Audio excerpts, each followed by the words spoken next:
ସାଙ୍ଗମାନେ ମନ ଭଲ ଥିଲେ ସବୁ କିଛି ଭଲ ଲାଗେ, ଆଉ ମନ ଖରାପ ଥିଲେ ଭଲଟା ବି ଖରାପ ଲାଗେ। ଏଇଟା ବୋଧେ ପ୍ରକୃତିର ନିୟମ। ନିଜକୁ କେବେ ବି କମଜୋର ଭାବନ୍ତୁ ନାହିଁ। ଏତେ ବଡ଼ ଦୁନିଆରେ ମୁଁ କ'ଣ କରିପାରିବି ବୋଲି ଭାବୁଥିବା ଲୋକ ଥରେ ମୁଣ୍ଡ ଉପରକୁ କରି ଚାହାନ୍ତୁ, ଦେଖିବେ କେବଳ ସୂର୍ଯ୍ୟ ହିଁ ଏକା ବିଶ୍ୱକୁ ଆଲୋକିତ କରିପାରୁଛି। ଉପଦେଶ କେବଳ କାନ ଦେଇ ନୁହେଁ, ମନ ଦେଇ ଶୁଣିବାକୁ ହୁଏ। ସମ୍ପର୍କ କେବଳ ଅର୍ଥ ଆଉ ସୌନ୍ଦର୍ଯ୍ୟ ଦେଖି ନୁହେଁ, ବ୍ୟବହାର ଆଉ ଚରିତ୍ର ଦେଖି ରଖିବାକୁ ହୁଏ। ଆଉ ସମ୍ମାନ କେବଳ ବୟସ ଦେଖି ନୁହେଁ, ଆଚରଣ ଦେଖି ଦେବାକୁ ପଡ଼ିଥାଏ। ରାଗକୁ ମନରେ ଜାଗା ଦେଲେ ସମ୍ପର୍କ ନଷ୍ଟ ହୁଏ। ଅଭିମାନକୁ ମନରେ ପୋଷି ରଖିଲେ ଦୂରତା ସୃଷ୍ଟି ହୁଏ। ଆଉ ସବୁକିଛି ଭୁଲି କ୍ଷମା କରିଦେଲେ ସମ୍ପର୍କ ସ୍ଥାୟୀ ହୋଇଯାଏ।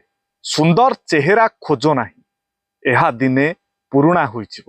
କିନ୍ତୁ ଏକ ବିଶ୍ୱସ୍ତ ହୃଦୟ ଖୋଜ, ଯାହାକି ତୁମକୁ ପ୍ରତିଦିନ ମନେ ପକାଉଥିବ ଏବଂ ତୁମକୁ ସବୁଦିନ ଭଲ ପାଉଥିବ।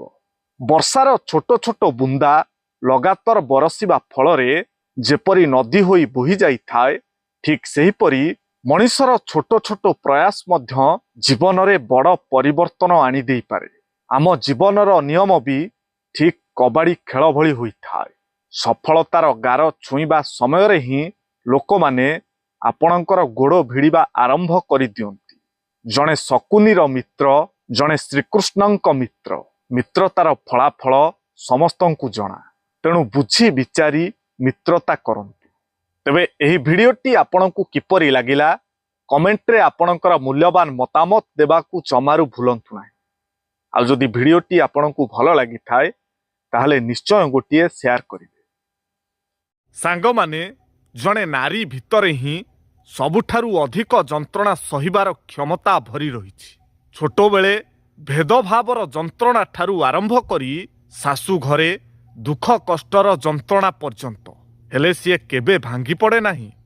ବାସ୍ ସେତେବେଳେ ଭାଙ୍ଗି ପଡ଼େ ଯେତେବେଳେ ତା ଜୀବନସାଥୀ ଜଣକ ତାକୁ ବୁଝିପାରେନି। ଯାହାକୁ ଭରସା କରି ସିଏ ସମସ୍ତଙ୍କୁ ଦୂରେଇ ଦେଇ ଆସିଥିଲା, ସିଏ ଯେତେବେଳେ ପର କରିଦିଏ, ସିଏ ଯେତେବେଳେ ହତାଦର କରେ, ସିଏ ଯେତେବେଳେ ଦୁଃଖ ବୁଝିପାରେନି, ସେତେବେଳେ ଗୋଟିଏ ନାରୀ ଭିତରୁ ଭାଙ୍ଗିଯାଏ।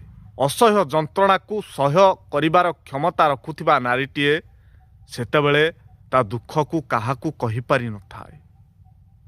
କ'ଣ ସାଙ୍ଗମାନେ ଠିକ୍ ତ? କମେଣ୍ଟରେ ଆପଣଙ୍କର ଉତ୍ତର ଲେଖିବା ପାଇଁ ଅନୁରୋଧ। ଆଉ ଯଦି ଭିଡ଼ିଓଟି ଆପଣଙ୍କୁ ଭଲ ଲାଗିଥାଏ ତାହେଲେ ନିଶ୍ଚୟ ଗୋଟିଏ ସେୟାର କରିବେ।